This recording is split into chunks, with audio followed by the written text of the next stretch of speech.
Hello guys, welcome back. My name's Adam. This is my YouTube channel, Laughing Moment.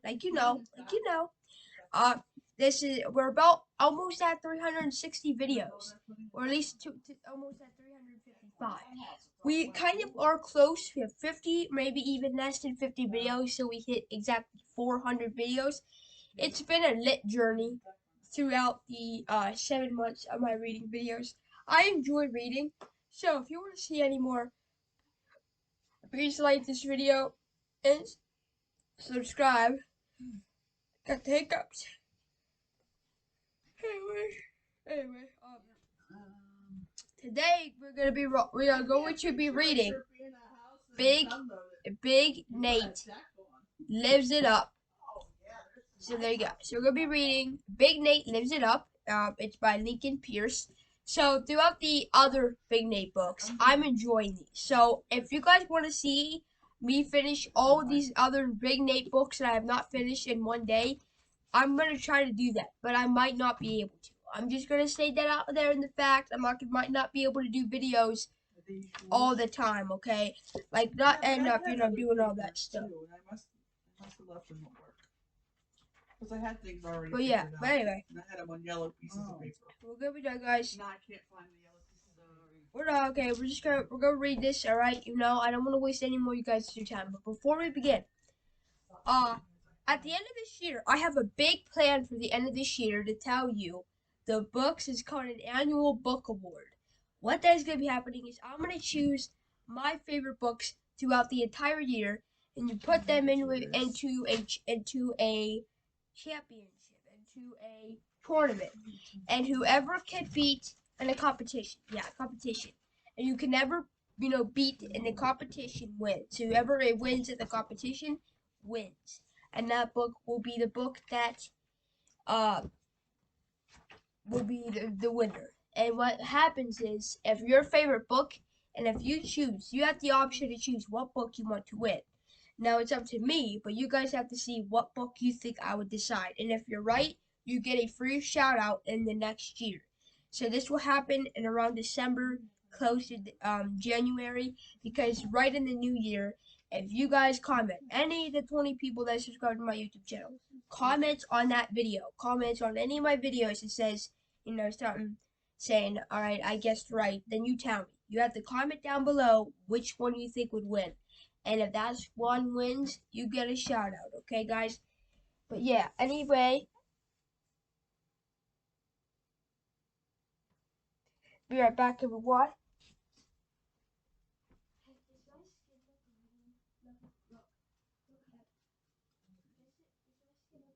No. It looks like a normal color. Yes.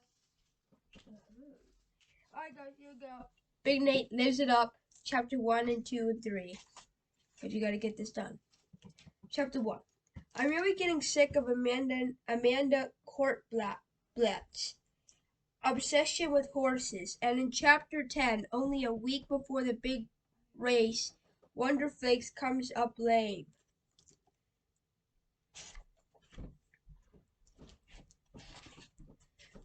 Lame is right. It's Tuesday morning at BBC. That's the Breakfast Book Club. And I'm half listening to Amanda rumble on about another stupid pony story. Last week it was Wonderflakes the rescue. Today it's Wonderflakes 2, the race. I'm ready for Wonderflakes 3, the nap. And Wonderflakes 4, the coma.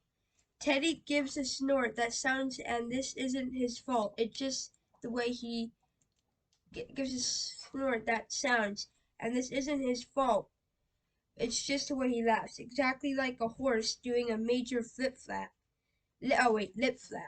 I'm pretty sure that Miss Hickson, the librarian, is going through a nutty, but her eyelids aren't at her half mast, which is sort of a surprise because Hickey is usually good at pretending to be interested in whatever books kids are reading, even when they're a snooze-a-thons like these.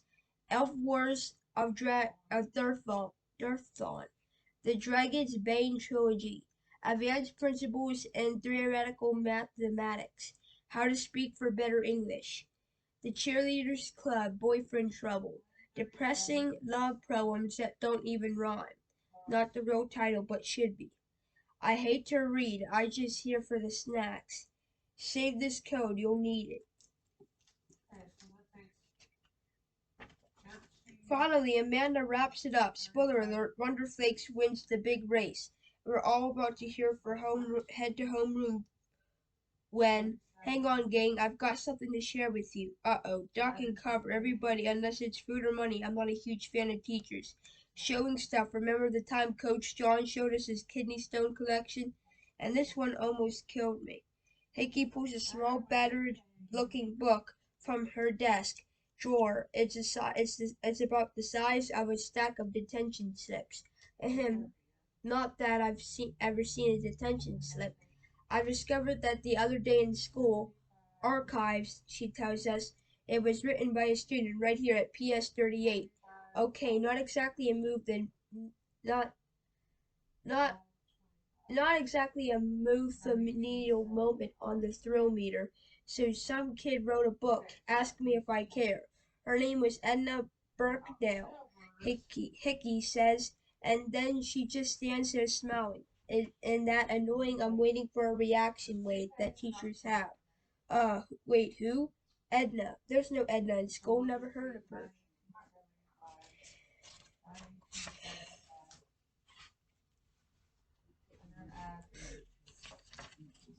I'm not surprised you don't recognize the name, she continued. She lived 100 years ago, which makes this a very old book.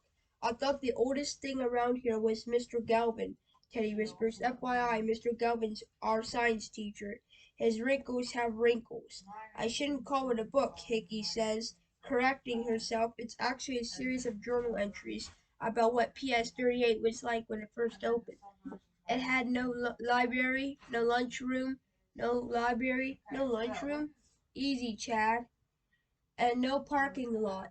Of course, she continues, there weren't any school buses in those days, and cars have barely been invented yet. Some people rode horses to school. Heads up, Amanda nearly knocks me out next week with a flying elbow. Coming soon, Wonder Flakes 5, the skull fracture. I wish I'd lived back then. Amanda gushes, that makes two of us, I grumble.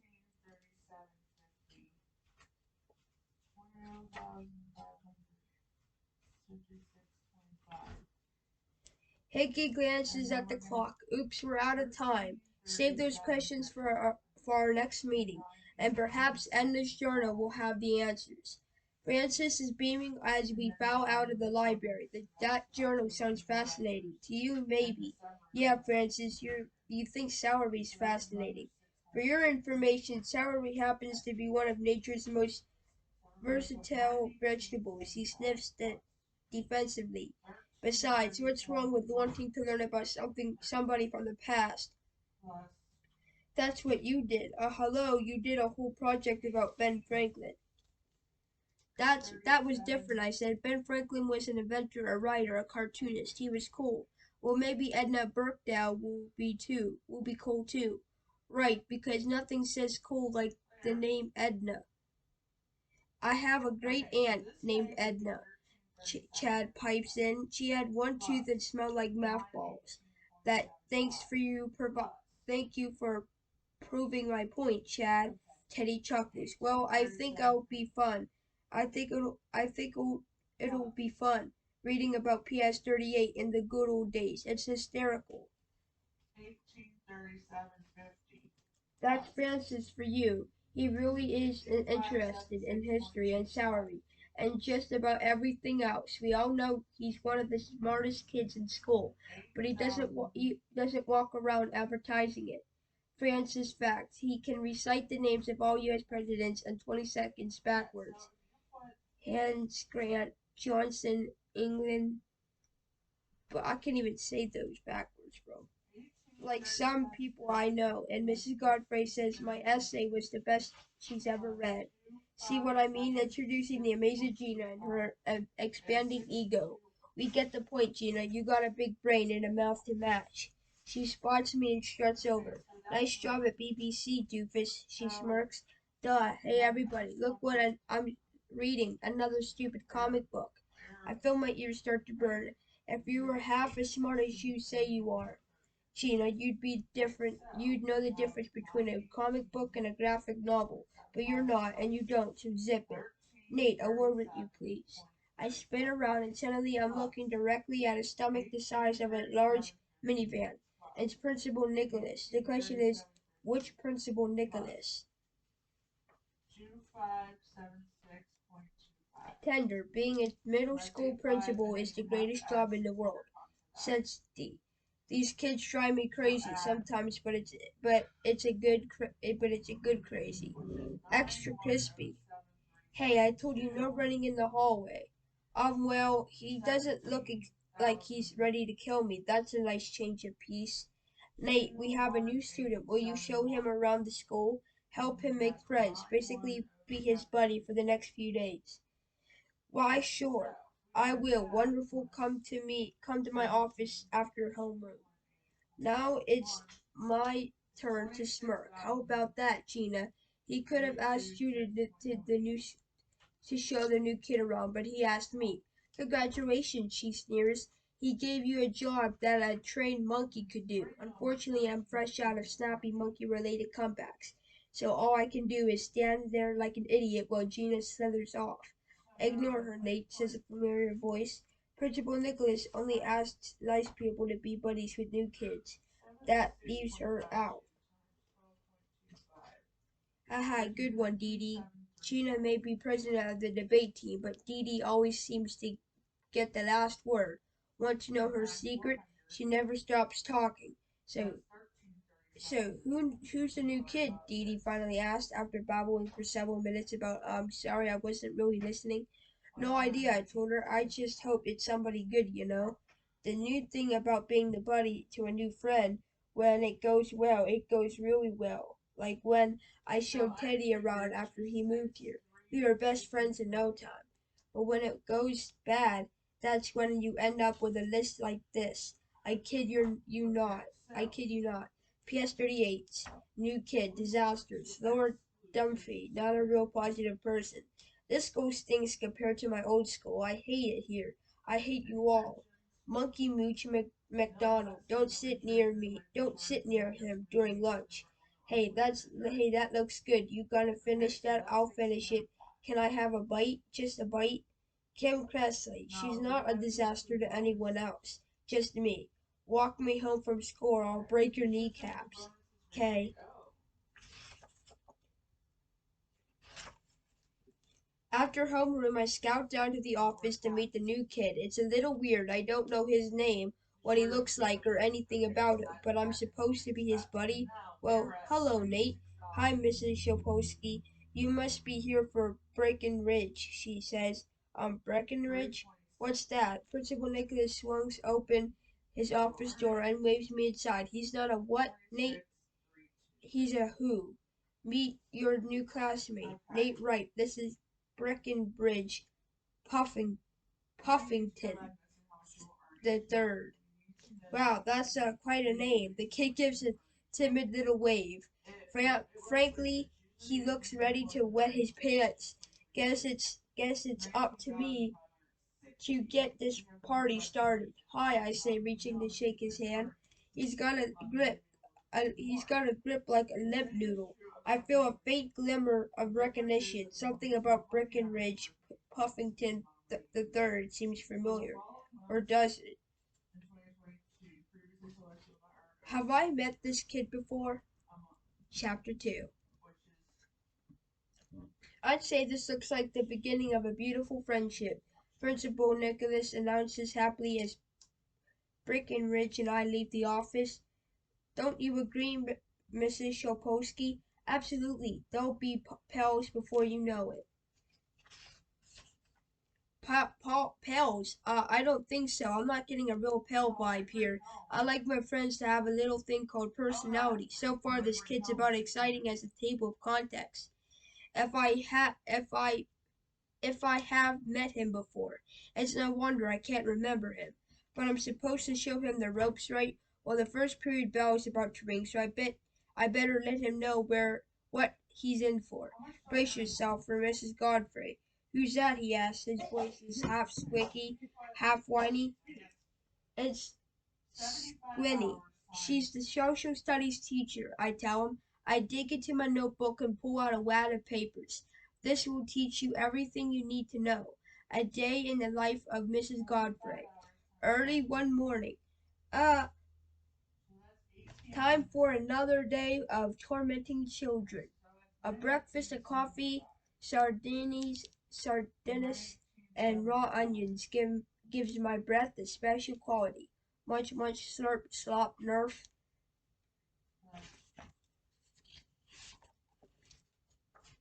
I can't wait to see the students' bratty little faces when I give them back their tests. Whoa, ha ha ha ha, whoosh. Soon, quiet down, punks. Now, Mrs. Godfrey. Yes, dear Gina. I brought brownies to share. Narf, fluff, fluff, fuck. Oh, aren't those for the whole class? Aren't those for the whole class? Are you sassing me? Boom, cough, gag. Try sassing your way out of your test score. A 43? But I got most of the answers right. I know. I dedicated points because I don't like your attitude. Now go to detention. What a psycho. Later in the facility lounge. Ah, teaching is so rewarding. And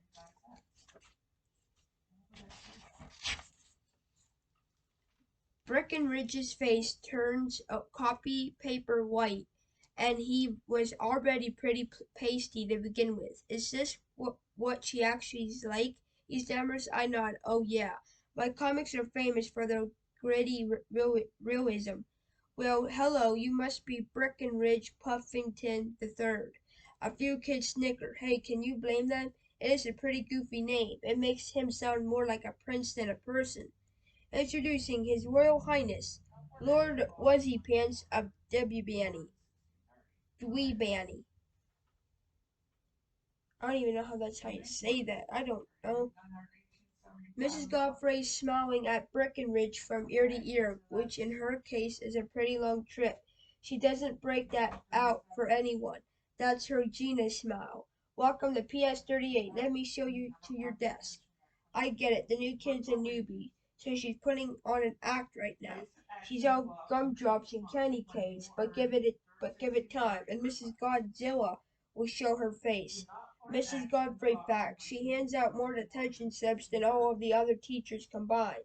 That's 40 days in a row. We slog through some pointless worksheet. Who cares about the Battle of Yorktown? Well, Mrs. Godfrey's briefs Breckenridge on the classroom code of conduct, or as I like to call it, Gina's rules to live by. I would always treat my teacher with the utmost respect. Translation: I will suck up to Mrs. Godfrey at every available opportunity. I will participate funny in class discussions. Translation: I will raise my hand and say "oh" every single time a question is asked.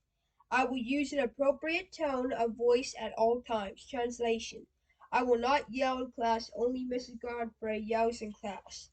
I will make my schoolwork a priority. Translation: I will do more homework than required, making everyone else look like slackers. The bell rings and we foul out with Breckenridge sticking to me like lint on a lollipop. I thought this kid was supposed to be my buddy, not my stinking shadow. You say Mrs. Godfrey was mean, he whispers, but she was nice to me. Yeah, well, maybe she smelled food. Do you have some kibble in your backpack? Breckenridge doesn't even crack a smile. Okay, maybe that wasn't my A-plus material, but it wasn't that bad. I try again. Hey, want to hear a few of Miss Godfrey's nicknames? I ask him. I wait. Crab cakes, my little phony, extra cheese, helmet, helmet hair, crackles. I don't even know. Yeah, the faces cover up the rest, so I can't even read them. I wait for a response. Crickets. What's wrong with this kid? I'm usually good at making people laugh. Weep, splush. Ha ha. Wait, ha ha ha, ha ha ha, ha ha ha, ha ha ha ha. See what I mean? Teddy housed me to my feet, still chuckling. Didn't you see that sign? Maybe I would have, I snapped, trying to squeeze the water from my shirt. If my buddy had given me a heads up. Breckenridge mumbles something about trying to warn me. I don't really hear him since he was such a wimpy So we want to say 1975 vo- plus he has such a since he has such a wimpy voice, and B, it's sort of hard to be a good listener when your underwear is soaking wet. Plus, I'm still having that weird feeling that I know this kid from somewhere, but again, hard to concentrate, soggy underwear. Why was there a big puddle on the floor? Breckenridge asked, asked as I sloshed down the hallway. The roof leaks, I tell him. Can't they repair it? They never repair anything around here. This place is a dump. It's true. PS38 is falling apart. Literally, I won't even give you a full list of all the stuff that needs fixing. Just a few headlights will do. Yay. No hot water in boys' locker room. School counselor's office smells like rancid mayonnaise. And how does that make you feel? Oh, then you mix the colors together and look out. Random falling debris in art studio. Green carpet in science lab is actually out of control moldy colony. It's so plush. Are those mushrooms edible? well, Well, even if it is a dump, I need to know my way around. Breckenridge points out, yeah, okay, I'll give you a tour, but we're going to do it Nate style. See, anybody can brag Breckenridge from the nurse's office to the computer lab. Wait, and see, anybody can drag Breckenridge from the nurse's office to the computer lab and every boring place in between. But it takes a special kind of tour guide to show him a PS38's real landmarks. So away we go. Here's where Teddy set a school record for marathon belching. This is where Mark Seswick was standing when his pants exploded. What are these? What? Mel and Ellen Publisky do up on Coach John's shoes right here. And on this spot, I hit Randy in the face with the coconut yogurt pot. This is a funny look. It's one of the better ones. Who's Randy? Breckenridge squeaks. I am. Red alert, it's Randy Betancourt, PS38's resident jerk bomb. Where's a coconut yogurt pie when you need one? I hear there's a new whip in town, he sneers, and they've asked the school's biggest loser to be his buddy. Randy shows me his side and gives nose to nose with Breckenridge, except it's more like nose to chest. The poor kid's shaking like a blender full of jello. What's your name, Shrimp? What? Breckenridge Puffington the Third. Ha ha ha, ho ho ho ho ho, ha ha.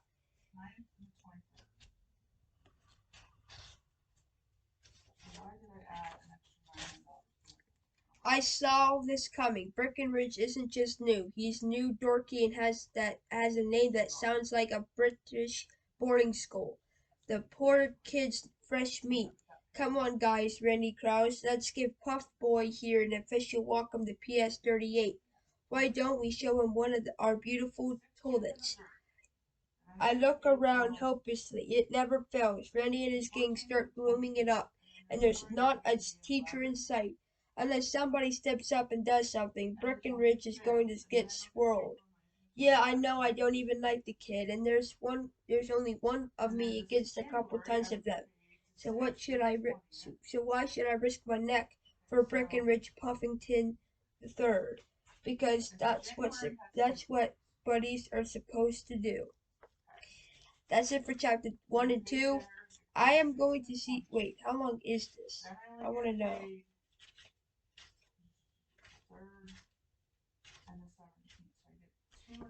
But we'll read it. Chapter 3. The elements of surprise. That's pretty much all I've gotten for me. Randy won't be expecting me to irk. I hear it coming. I see a blur, but whatever it is, it's moving too fast for me to get out of the way. Clunk. Something scores a direct hit on my head. Moments later, for the second time today, I'm laying flat on the floor like a steaming world forward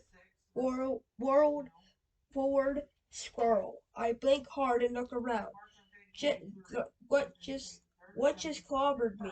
Miss Clark, what happened? A sewing towel fell on Nate. A sewing towel, that's it. It wasn't a freight train or one of those Willie E. Coyote anvils. Miss Clark helps me to my feet. Thank goodness those towels are mostly styrofoam, she says. Yeah, but it was a heavy styrofoam, I protest. Very dangerous, potentially deadly. I'm lucky to be alive. There's a teeny tiny bump here. Just to be safe, you'd better visit Mrs. Albert's office. Whoa, let's not get hasty. I don't need to see Mrs. Albert. I blurt, am fine. Like you said, it was only styrofoam. Very light, very styrofoamy. So going to Mrs. Albert's office would just be a big waste of time, wouldn't it? And it wouldn't really. Mrs. Albert's fact. She loves asking questions while she's shoving a wooden stick down your throat. So how's life? Mrs. Albert is the school's nurse. And no, I'm not afraid of her. It's just that you're thinking it's just that nurses' office aren't exactly fun, you know? You're usually there to get a splinter dug out of your finger. Must not scream, must not. Or because you accidentally sit on a cactus. Oh dear. Yeah, I sat on a cactus once, and it could have happened to anybody. So shut up. Anyway, how about we skip the whole school nurse's office thing? No such luck. Miss Clark gives me her. This is not a suggestion; it's an order speech. And Principal Nicholas, whose job is to agree with teachers, backs her up. Shocker. So what choice do I have? I'm off to see Mrs. Albert. She's probably tried to amputate my head. Back in 5 minutes. Fine by me. That's 5 minutes I can spend working on my latest comic masterpiece. Another bloody good episode of Dr. Cesspool, co-starring nurse marine biology. It's a prescription for laughs. One day at the hospital. Nurse, get ready to witness something incredible. You're going to wash your hands before surgery? Of course not. I'm going to perform a revolutionary operation. The world's first brain transplant. Good gravy. But won't that be dangerous, doctor? Don't fret, nurse. I'll be fine. Oh, I meant dangerous for the patient. Oh. Luckily, the patient's too stupid to understand the risks. Who is it? Randy Buttoncourt, loser. Soon. First, I'll remove Randy's own brain. Wow, that's small. Now I'll replace it with the brain of deceased super genius Iron Gray Matter. So Randy will become more intelligent. Well, there's nowhere to go but up if you know what I mean. Done. I'll sew him back up and wait, something's wrong. His body is rejecting his new brain. Stand back, nurse. Sprung. Rats, the operation was a complete failure. Now I have to plant something else in his head.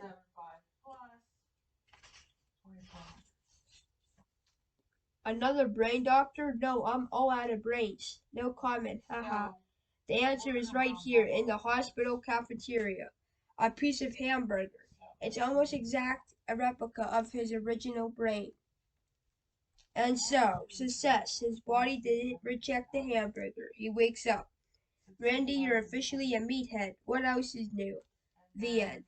Well, I'm wondering whether Randy really does have a hamburger for brains. Do we all agree the chances are good? Mrs. Albert breezes in. Hello, Nate, she chirps. What brings you here? You're sitting down, so I'm guessing there wasn't a cactus involved.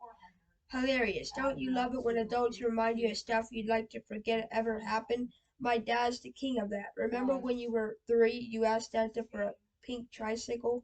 I'm sure Timmy will go out of his bedwetting phase. Nate did. A sewing towel fell on my head, I grumbled. Mrs. Albert's eyes widened. Again? The exact same thing happened last week to Mrs. Godfrey.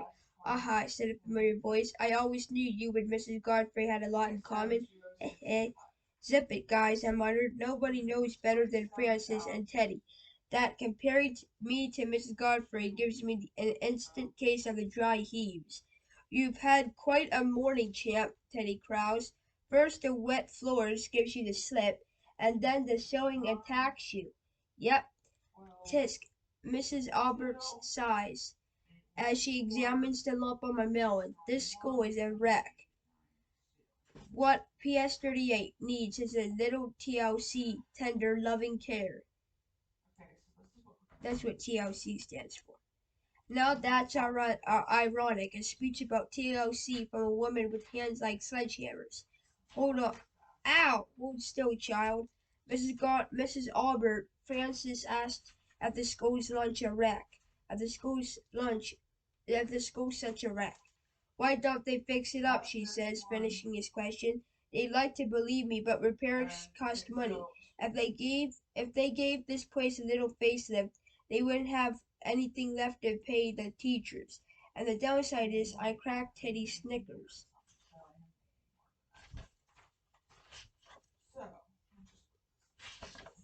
The downside is you'll be late for your next class if you don't get going. Mrs. Albert tells us. She pats me on the shoulder. Your head's fine, Nate. We'll chuckle. That's debatable. Hardy har. Come on, fellas. We've got art. On our way to the art studio, we count the ceiling tiles that look ready to crash and burn. I mean literally crash and burn, and this not a little spontaneous combustion wouldn't surprise me. It's too bad that we can't afford some repairs, Francis observes, since PS38 Centennial is coming up. Centennial what? Centennial what? It means the school's turning 100 years old. Einstein, Francis says. Mrs. Shapolsky says there's going to be some kind of birthday party. They should make it a retirement party, I say, and then demolish its plate. Nate, are you okay? Dee Dee bounces over. I can't tell if she's worried or excited. Probably both. She's multi-emotional. I heard about your accident. It sounded terrifying. Tell me what happened. Don't leave out a single detail. It really wasn't all that dramatic, I say. Dee Dee looks disappointed. Drama to her is like oxygen to the rest of the world.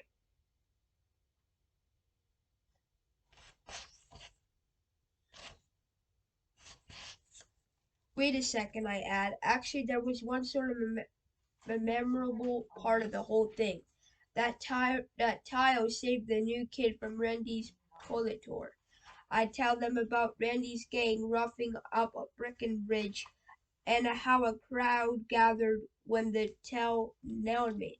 Aha, and some teachers showed up. Randy took off. Exactly. He's such a weasel. At least Brokenridge got away. Francis points out, poor kid meeting up with Randy on his first day. It's Breckenridge, I say, and before you feel sorry for him, try being his buddy. Dee Dee looks surprised. You mean you don't like him? How come, Nate? Will I answer a little uncomfortably. I don't want to sound mean or anything. That never stopped you before, Teddy jokes. This kid's a stiff. He's boring, his voice is annoying, he's a wuss. How have you come up with all these opinions? Dee Dee asked. You met him 2 hours ago. It's a feeling that all I can't explain. It's just a feeling, that's all. I can't explain it. You wouldn't understand. Dee Dee flashes a sarcastic smile. Of course not. Why would the president of the drama club know about feelings? Don't mind her, Teddy says, as we take our seats. It's not your fault. It's Brackenhutch isn't cool. It's Breckenridge, I remind him, and it's not like I'm expecting him to be Joe Awesome. I just wish my buddy were a little less, dweeby. Hello, boys.